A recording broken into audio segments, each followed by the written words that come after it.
Hola, Dios te bendiga. Te doy la bienvenida una vez más a este programa La Biblia Leída y Explicada. Hoy vamos a continuar la lectura del Evangelio según San Marcos, capítulo 3, y vamos a leer el pasaje que se titula La multitud a la orilla del mar, que se encuentra en los versículos desde el 7 hasta el 12. Pero antes, como siempre, vamos a orar. Padre, te damos muchas gracias, Señor, por una posibilidad más que tú nos das de leer tu palabra. Yo te ruego, Dios mío todopoderoso, que tú me uses para tu gloria, que tú te glorifiques en mi vida, que pongas palabras en mi boca, que seas de bendición, Señor, para tu pueblo, Dios mío, que tiene hambre de tu palabra. Edifícanos, Espíritu Santo, en el nombre poderoso de Jesús. Amén y amén. Así que vamos a leer Evangelio según San Marcos, capítulo 3, verso 7, dice así: Mas Jesús se retiró al mar con sus discípulos y le siguió una gran multitud de Galilea y de Judea, de Jerusalén, de Idumea, del otro lado del Jordán, y de los alrededores de Tiro y de Sidón, oyendo cuán grandes cosas hacía, grandes multitudes vinieron a él. Y dijo a sus discípulos que le tuviesen siempre lista la barca a causa del gentío, para que no le oprimiesen, porque había sanado a muchos, de manera que por tocarle, cuantos tenían plagas caían sobre él. Y los espíritus inmundos, al verle, se postraban delante de él y daban voces diciendo: Tú eres el Hijo de Dios. Mas él les reprendía mucho para que no le descubriesen. Gloria a Dios. Y bueno, aquí vemos el resultado de una predicación del Evangelio acompañada de milagros. La gente venía de manera tumultuaria, la gente caía sobre Jesús, la gente oprimían a Jesús. ¿Pero por qué? Por su necesidad.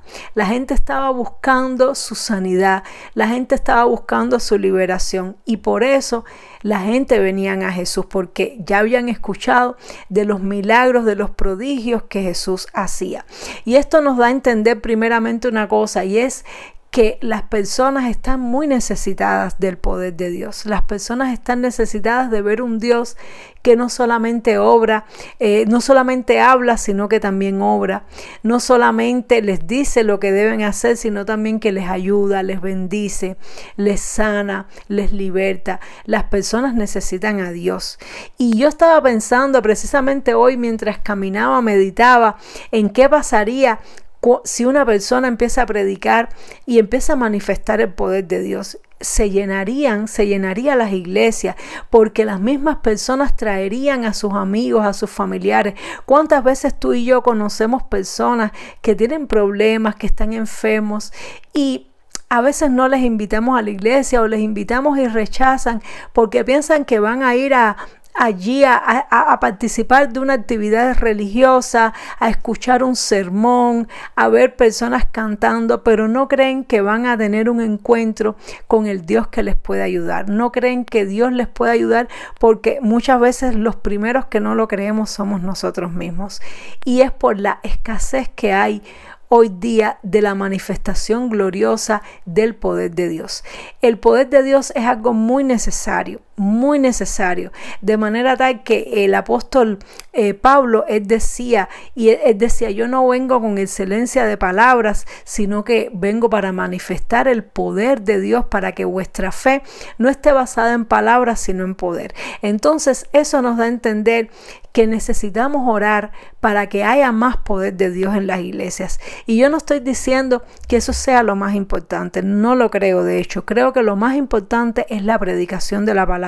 Creo que lo más importante es que las personas procedan al arrepentimiento, y de hecho se necesita poder para que las personas se arrepientan. Y por ejemplo, Juan el Bautista predicaba sin milagros, y venían la gente a él y se arrepentían y se bautizaban.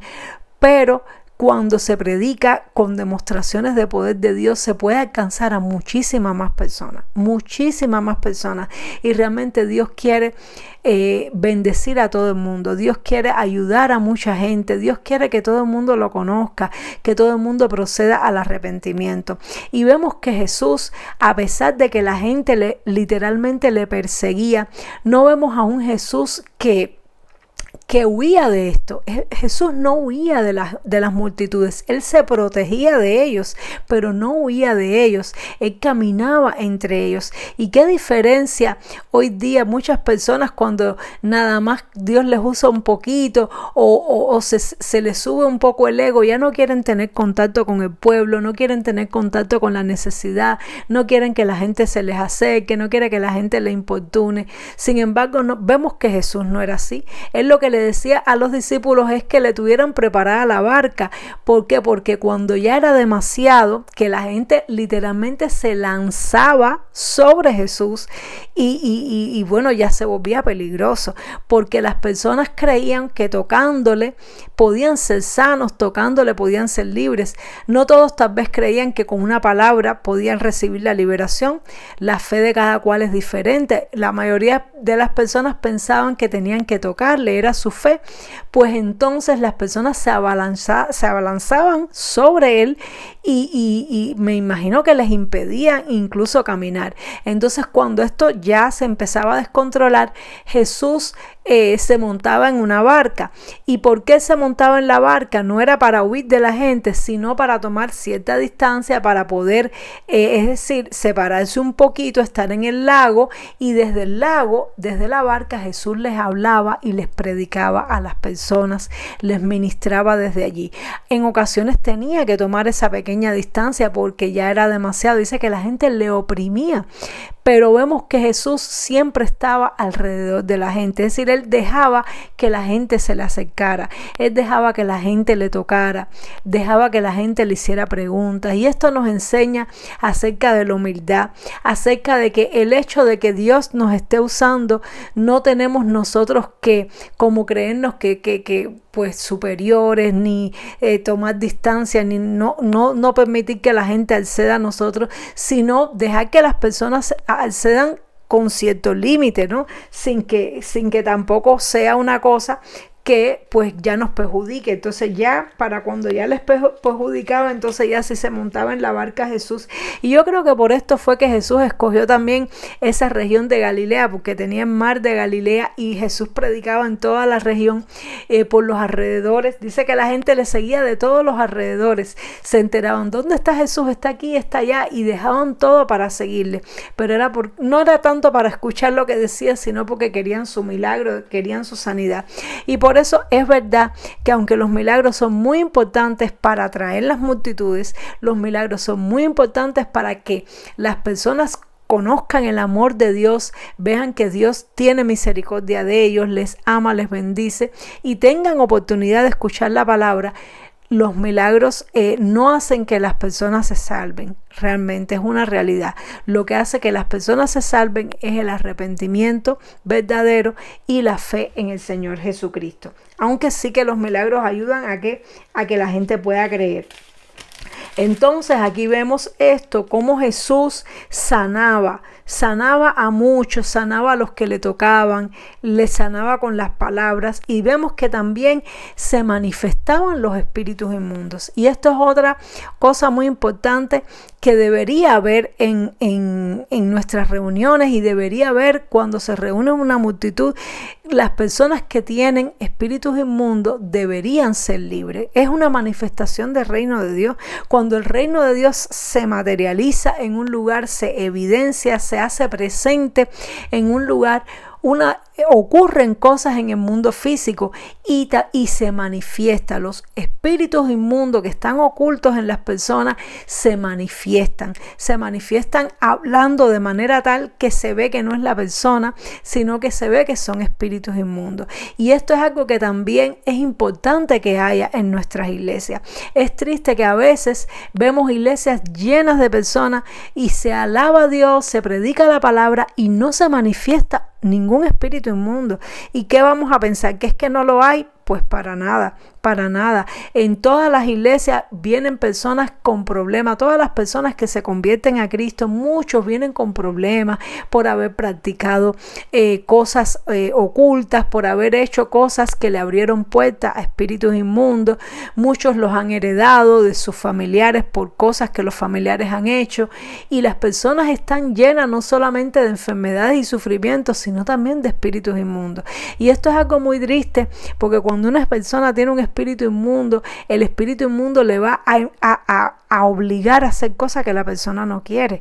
Esa persona tiene una batalla mucho más fuerte, porque no es lo mismo batallar contra la carne que batallar contra un espíritu de las tinieblas. Eso es muy fuerte, y cuando un espíritu está en la persona, prácticamente muchas veces toma control de la persona, y la persona tiene hábitos y tiene problemas y se agrede a sí misma, se ataca a sí misma, y es algo terrible, causa problemas en su familia, y hay tantas personas atadas, tantas personas endemoniadas, y muchas veces vemos que no se manifiestan los espíritus inmundos, y esto es algo que no nos debería sorprender ni asustar, sino que deberíamos anhelar que en nuestras reuniones primeramente se adore a Dios de todo corazón, se ame a Dios, se predica una palabra bien sana doctrinalmente, una palabra pura, una palabra bíblica, bien respaldada, bien nutrida de todo lo que es la palabra de Dios, no sacada de contexto, una palabra confrontativa, una palabra que produzca frutos de arrepentimiento, que produzca transformación, que lleve cambio. Pero no deberíamos conformarnos solamente con eso, también deberíamos anhelar que hayan sanidades, que hayan liberaciones y que hayan manifestaciones, y no tenerle miedo a esto, no tenerle miedo, sino usar la autoridad de Dios para reprenderlo, para echarlo fuera. Pero no deberíamos estar conformes con un evangelio a medias. Aunque tengamos lo más importante, que es la palabra, debemos anhelarlo todo. Para mí es como cuando te invitan a lo mejor a una mesa buffet, y hay una mesa llena de todo tipo de cosas, ¿verdad? Y hay de todo, hay comidas de todos tipos, y a lo mejor una persona dice, no, es que yo solamente voy a comer lo más importante, que es tal vez la proteína, yo solamente voy a comer lo más importante. Sin embargo, hay todo un montón de diversas opciones que todas son nutritivas. La mejor alimentación es una alimentación completa, una alimentación que tenga de todo, que sea nutritiva y que sea diversa. Pero a veces decimos, no, yo solo esto. Y cuando tú y yo del evangelio escogemos algunas cosas y dejamos otras fuera, pues estamos desechando y estamos menospreciando cosas que Dios puso para bendición y disfrute de la iglesia y de su pueblo, cosas que permiten que otros sean alcanzados.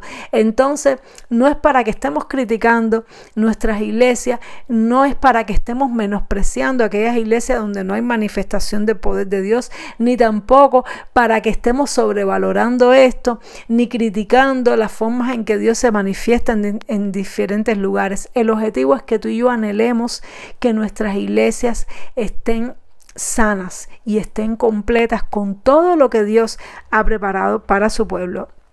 Y entonces los espíritus sabían quién era Jesús, sabían quién Él era, y lo decían, tú eres el Hijo de Dios. Es decir, ellos se manifestaban y le decían, le declaraban quién Él era, ¿no? Y Él dice que Él los reprendía mucho para que no le descubriesen. Y esto es algo interesante, porque los espíritus inmundos no todo lo que dicen es mentira. En este caso ellos estaban diciendo algo que era verdad, y Jesús los mandaba a callar. ¿Para qué? Porque Jesús sabía que no era el tiempo todavía de que las personas supieran que Él es el Hijo de Dios. En aquel tiempo la gente lo veía como un profeta, como un maestro, como un enviado, pero lo veía como un ser humano normal. Pero los espíritus que ven en el mundo espiritual sabían que Él no era un ser humano normal, sabía que era el Hijo de Dios que vino a la tierra hecho hombre, pero Jesús no quería que le descubriesen. Y esto nos hace ver que, aunque sea verdad que en ocasiones los espíritus inmundos dicen cosas que son verdad, si al propósito, al final, es algo malo, es algo que no contribuye al reino de Dios. Por lo tanto, tú y yo no debemos estar hablando ni consultando los espíritus inmundos. Y por eso es que mucha gente son tentadas a hablar y a caer en la adivinación y a hablar con los espíritus inmundos para que les revelen cosas, de su pasado, de su futuro. Y aunque lo que le digan sea verdad, eso no significa que sea bueno, porque cuando los demonios dicen algo, aunque sea verdad, es una verdad dicha fuera de momento, es una verdad dicha de una manera que no es la voluntad de Dios y es una verdad que produce un fruto malo, porque no toda la verdad es para ser dicha en todo momento. Hay cosas que están reservadas para momentos específicos y en esto consiste la prudencia, en nosotros saber discernir qué verdades decir y qué verdades no decir, en qué momento hay que hablar y en qué momento hay que callar, porque hay cosas que Dios nos muestra o que Dios nos enseña, pero no significa que las debemos decir, sino que es para nuestro conocimiento, para que nosotros tengamos precaución. Pero una de las cosas que yo he aprendido es a no decir todo lo que sé de una persona. Hay veces que una persona está hablando conmigo y yo me doy cuenta que tiene determinados problemas, me doy cuenta que tiene determinadas carencias, pero también entiendo que no está preparada todavía para escucharlo, que su mente no está preparada para entender las cosas malas que esa persona pueda tener, y yo no se lo digo a menos que Dios me diga, díselo. ¿Por qué? Porque si se lo digo, le puedo hacer daño. Incluso a veces uno ve que una persona, Dios tiene un propósito grande con su vida. A veces uno ve que una persona puede ver en el espíritu que Dios le ha depositado un don, pero que no es el momento todavía, es decir, que lo va a desarrollar más adelante, pero que la persona está muy inmadura. Y a veces nosotros cometemos el error de profetizarle cosas a las personas que no es el tiempo para que la escuchen todavía. Esto es algo tremendo, porque tenemos que incluso cuidarnos de eso, porque a veces pensamos que todo lo que sabemos hay que decirlo y toda la verdad siempre hay que decirla, y no es así, porque una verdad dicha en el momento incorrecto puede producir un perjuicio al propósito de Dios. Y a veces yo me he dado cuenta que he dicho cosas a una persona que le veo que el propósito que Dios tiene para su vida, pero que la persona no está en momento y que no le hace bien que se lo diga, porque le levanta el ego, le levanta el orgullo en un momento que la persona más bien está para ser humillado, para ser discipulado, que no le conviene todavía saber eso. Entonces tenemos que tener mucho cuidado. Primeramente, no decir todo lo que sabemos en todo momento, porque nos puede pasar como estos demonios que estaban diciendo lo que sabían, estaban diciendo la verdad, pero Jesús los reprendió porque era una verdad dicha en el momento incorrecto. Y tenemos que aprender a ser prudentes, a preguntarle al Señor, Señor, ¿esto tú quieres que lo diga o no? Y ante la duda, mejor callar. Ante la duda, mejor no decir. Y solamente cuando estemos seguros 100% de que Dios quiere que digamos una verdad, entonces digámosla. Si no, es mejor quedarse calladito y reservarse la información para el momento oportuno. Y esto me recuerda un poco, porque en estos días estaba leyendo el libro de Esther, escuchando en audiolibro la Biblia en audio, estaba escuchando el libro de Esther, y precisamente decía que Esther, Mardoqueo la instruyó que no dijera que era judía, que no dijera su origen, y no era porque lo iba a negar ni porque se avergonzara, sino que ella lo reveló, pero en el momento correcto. Cuando ella hizo el ayuno, cuando ya estaba con el rey, con Amán, fue que ella reveló que ella era judía, pero anteriormente no lo hizo. ¿Por qué? Porque si lo revelaba antes de tiempo, podía estropear el propósito de Dios. Esto es algo fuerte, porque a veces no se nos habla de esto, a veces no se nos enseña de la importancia de la prudencia, de guardar la información para el momento correcto. Y lo otro que esta palabra nos enseña también es que tenemos que aprender a no querer saberlo todo y no querer consultar personas que a lo mejor tienen información pero que no nos conviene escuchar. Por eso es que no debemos consultar a divinos, por eso no debemos consultar, incluso aunque digan, oye, pero ese sí sabe, ese sí predijo mi futuro, mi pasado, me dijo cosas que solamente Dios sabe, que son cosas que nadie sabe, y esa persona me lo dijo. Eso no significa Eso no significa que debemos confiar en esa persona. Eso no significa que debemos buscar esa información. Tristemente, por nuestra naturaleza pecaminosa, muchas veces queremos saber cosas que Dios no nos ha mostrado y queremos averiguar el futuro y averiguar cosas que Dios no ha permitido que nosotros sepamos. Entonces, mejor cuando querramos saber algo, preguntémoselo a Dios. Señor, quiero saber esto, muéstramelo. Y Dios tiene su manera de hacernos ver las cosas, y a veces Dios nos va a decir, no es el momento que sepas esto, y nos va a dar paz y nos va a dar tranquilidad.